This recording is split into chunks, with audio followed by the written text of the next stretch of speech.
नमस्कार, मैं एसपी भारद्वाज। दोस्तों, राहु की चर्चा करने जा रहे हैं। पिछले वीडियो में हमने राहु की कहीं ना कहीं चर्चा की है कि राहु 25 जनवरी से वर्गोत्तम हुए। इस वीडियो में हम जहां पर फरवरी की बात करेंगे, फरवरी के राशिफल की चर्चा तो करेंगे, ये राहु के इर्द गिर्द ही रहेगा फरवरी का राशिफल, क्योंकि सभी ग्रह, चाहे बुध हो, शुक्र हो, मंगल हो या आपके प्रिय ग्रह सूर्य हों, क्योंकि भाग्यस्थान के मालिक हैं, तो सबसे प्रिय ग्रह तो आपके सूर्य ही हुआ करते। हालांकि देवगुरु बृहस्पति आपके राशि के मालिक हैं। देखिए, भाग्य जिसके हाथ में होता है वह ग्रह हर राशि के लिए, हर लगन के लिए ज़्यादा मेरे हिसाब से इम्पोर्टेंस रखता है।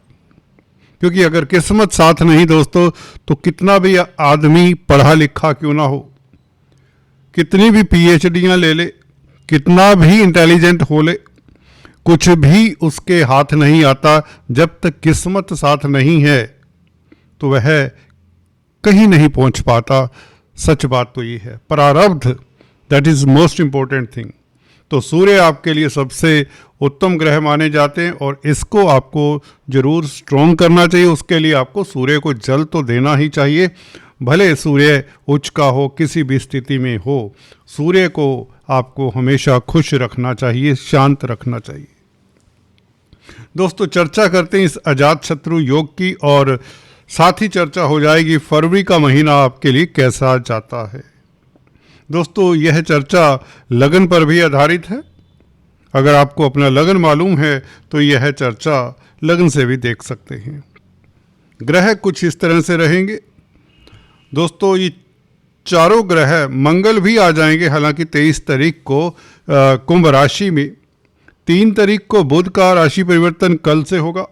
शुक्र का 6 तारीख को कुंभ राशि में आना, उच्च अभिलाषी होना, ये बहुत अच्छी बात है आपके लिए भी, क्योंकि उच्च के शुक्र शनि के साथ मिलेंगे और लाभ स्थान के मालिक हैं आपकी कुंडली में। हालांकि छठे भाव के भी मालिक है, परंतु आपकी इनकम के ग्राफ को कंट्रोल करने वाले या आय के साधन बढ़ाने वाले ग्रह शुक्र उच्च अभिलाषी तो 6 तारीख से ही हो जाते हैं, तो जिससे इनकम की ग्रोथ की संभावनाएं भी बढ़ जाती है और इनकम भी बढ़ती है। राहु के साथ है, राहु शुक्र का मित्र है। बुध के साथ है, बुध शुक्र का मित्र है। तो यहाँ पर शुक्र, बुध और राहु, ये 3 मित्र ग्रह 12 तारीख तक तो सज्ज रहेंगे। जी हाँ, इकट्ठे रहेंगे। 13 तारीख को सूर्य का आना, यहाँ पर राहु से सूर्य परेशान होते हैं, या यूं कहें आपके भाग्य स्थान के मालिक हैं सूर्य। इसके पश्चात 23 तारीख को, जैसे कि बताया, मंगल भी कुंभ राशि में आ जाएंगे अपनी उच्च की राशि मकर को छोड़ के द्वितीय भाव से तृतीय भाव में। मंगल, राहु, सूर्य, ये आपके 3rd हाउस में 3 ऐसे ग्रह जो विरोधाभास की स्थिति क्रिएट करते हैं। 3rd हाउस का विरोधाभास कैसा विरोधाभास होगा, इसका दूसरे भावों के ऊपर क्या प्रभाव पड़ेगा, या आपकी ज़िंदगी के ऊपर इसका क्या प्रभाव पड़ेगा। धन की स्थिति की बात करेंगे, रिश्तों की बात करेंगे, दाम्पत्य जीवन की बात करेंगे, संतान इत्यादि की, सेहत इत्यादि की चर्चा होगी, और शेयर स्टॉक मार्केट में जो कामकाज करते हैं उनकी भी बात करेंगे। तो चलिए, शुरुआत हम अर्थ की स्थिति को लेकर शुरू कर देते हैं। फाइनेंस की स्थिति, पैसा कहाँ से आएगा, कहाँ पर खर्च हो सकता है और आएगा भी कि नहीं। जी हाँ दोस्तों, धन का भाव दोस्तों द्वितीय भाव होता है। यहाँ पर मंगल 23 तारीख तक विराजमान है और पंचम भाव का मालिक है मंगल, आपके लिए कारक ग्रह है, शुभ ग्रह है, उच्च का है। पंचम भाव भी कहीं ना कहीं भाग्य के ऊपर, भावत भावम, तो भाग्य के ऊपर कंट्रोल रखता है पंचम भाव, और पंचम भाव मीन्स भाग्य आपका प्रबल है। 23 तारीख तक धन तो आता रहेगा, पारिवारिक स्थितियां उत्तम रहेंगी और व्यापार वगैरह आपका अच्छा रहेगा। किसी और ग्रह को देखें या ना देखें, अकेला मंगल के हाथ में ये सब है। जी हाँ दोस्तों, पंचम भाव किस्मत का भी है, और किस्मत का इंडायरेक्टली कहीं ना कहीं 9th हाउस से, क्योंकि 9th पड़ता है पंचम भाव, इसलिए। तो मंगल के कारण आप अगर जमीन जायदाद संबंधित कामकाज कर रहे हैं, 23 तारीख तक कोई बड़ा लाभ हो सकता है। प्रॉपर्टी संबंधित कोई क्रय विक्रय करना चाहते हैं जो नहीं कर पा रहे, उसमें लाभ हो सकता है। होटल लाइन में है या आर्मी डिफेंस पैरामिलिट्री फोर्सेस में है, कोई आपको उपलब्धि मिलने के योग, पुलिस में है तो आपके लिए बेहतर, स्पोर्ट्समैन हैं तो और भी उत्तम।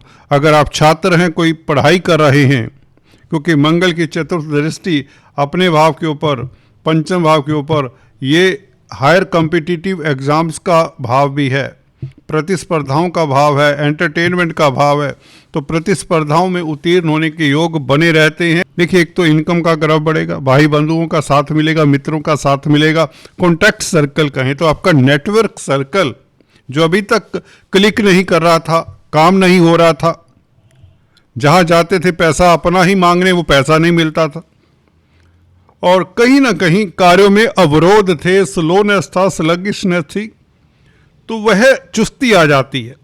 बुध शुक्र के परिवर्तन के कारण आपके पराक्रम में वृद्धि होती है। हालांकि राहु काफी हैं, वर्गोत्तम हुए हैं, तो वर्गोत्तम राहु जैसा कि टाइटल में देखा, ये आने वाले महीनों में जब तक वर्गोत्तम हैं, शनि के नवमांश में है, जब तक शनि की राशि में, अपने नक्षत्र में, शतविषा में, तो ये आपको पराक्रमी बनाते हैं, साहसी बनाते हैं। दोस्तों, जिन कामों को करने के लिए आपको काफी आत्मिक बल चाहिए, मानसिक बल चाहिए, वह राहु देता है आपको। कई बार होते कई कार्य बहुत मुश्किल होते हैं जो आम आदमी जल्दी से कर नहीं पाता, वह कार्य भी आप बड़ी आसानी से कर पाएंगे। कुछ भी हो, आपकी दुविधा दूर हो जाती है, क्योंकि राहु श्रेष्ठ स्थिति में है। आप निर्भीक रहेंगे, लीडरशिप क्वालिटीज आप में निखर कर आएंगी।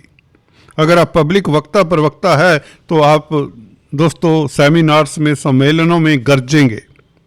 आपकी बात में ही कुछ अलग सी एक स्पेशलिटी होगी। जो बात बोलेंगे, कहेंगे, वो देखने लायक होगी, क्योंकि यहां पर शनि भी अपने नक्षत्र में स्पीच के मालिक हैं, आपकी कुंडली के द्वितीय भाव के मालिक हैं। पब्लिक के घर में बैठे तो पब्लिक में अगर आपने अपनी पैठ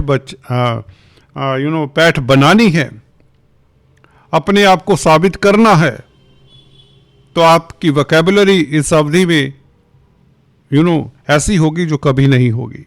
आपका कम्युनिकेशन का एबिलिटी लेवल जो डाउन पड़ जाता है, कई बार सभी का एक समान नहीं रहता, तो वो बहुत अच्छा रहेगा इस अवधि में, जिससे आपके कार्य सिद्ध होंगे।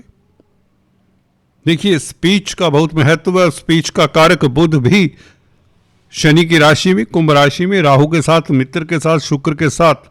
थर्ड हाउस में बुध वैसे स्ट्रांग होते हैं काल पुरुष की कुंडली में, क्योंकि यहां पर मिथुन राशि आती है, तो बुध का यहां पर बैठना, आप अच्छे वक्ता प्रवक्ता, अच्छे सलाहकार साबित होते हैं, अच्छे बिजनेसमैन साबित होते हैं। कमीशन के कामकाज में बुध की स्थिति के कारण आपको लाभ होता है। प्रिंटिंग, स्टेशनरी का कामकाज जो करते हैं कंप्यूटर आईटी लाइन के क्षेत्र में, उनके लिए समय उत्तम रहेगा। कोई भी ट्रेडिंग करते हैं, बिजनेस करते हैं, स्टॉक मार्केट के भी बुध कारक हैं, तो यहाँ पर स्टॉक मार्केट वालों के लिए भी स्थितियाँ बहुत लाभकारी इस महीने रहेंगी। 13 तारीख तक ये बहुत उत्तम स्थिति है। उसके पश्चात सूर्य, जैसे कि हमने दिखाया, कुंभ राशि में, शनि की राशि में राहु के साथ, राहु सूर्य को ग्रहण लगाता है। ये आत्मिक बल का कारक है, सरकारी तंत्र का, पिता का कारक है। दोस्तों, आत्मिक बल तो बना रहेगा, क्योंकि थर्ड हाउस में राहु का बैठना ही आपको निर्भीक बनाता है, निडर बनाता है। परंतु सूर्य दोस्तों सरकारी तंत्र के भी तो कारक हैं। सरकारी कामकाज करने वालों को, सरकारी नौकरी करने वालों को थोड़ा सा सतर्क रहना चाहिए जब तक सूर्य राहु के साथ है। और 17 तारीख का सूर्य ग्रहण भी है। हालांकि इसका प्रभाव हमारे देश में कोई नहीं पड़ने वाला, क्योंकि ये हमारे देश में दिखने वाला नहीं है। तो यहाँ इसके सेकेंडरी इफेक्ट्स हल्के फुल्के पड़ेंगे। उसके लिए आपको सूर्य को जल देते रहना चाहिए। अगर राहु या सूर्य की आपकी दशा अंतरदशा है तो सूर्य के निमित्त रविवार के दिन गुड़ गेहूं का दान कर देना चाहिए।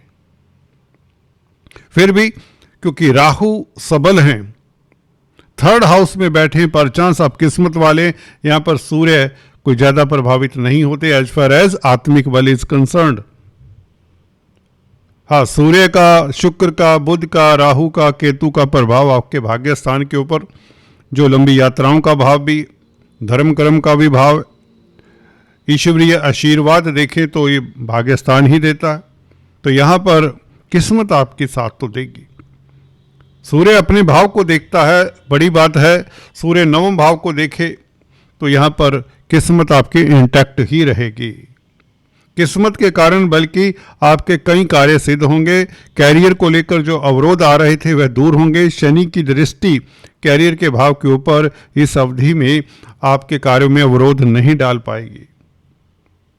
हालांकि शनि सबल हो चुके हैं, हमने पिछले वीडियो में बताया। शनि के कारण अब आपको कोई ज़्यादा दिक्कत नहीं होने वाली और गुरु की स्थिति बहुत बेहतर है। 11 मार्च से वैसे जैसे ही गुरु मार्गी होते हैं तो आपके लिए डेली आमदन की वृद्धि तो होती रहेगी। दोस्तों, रोमांस के लिए स्थितियां अनुकूल हैं।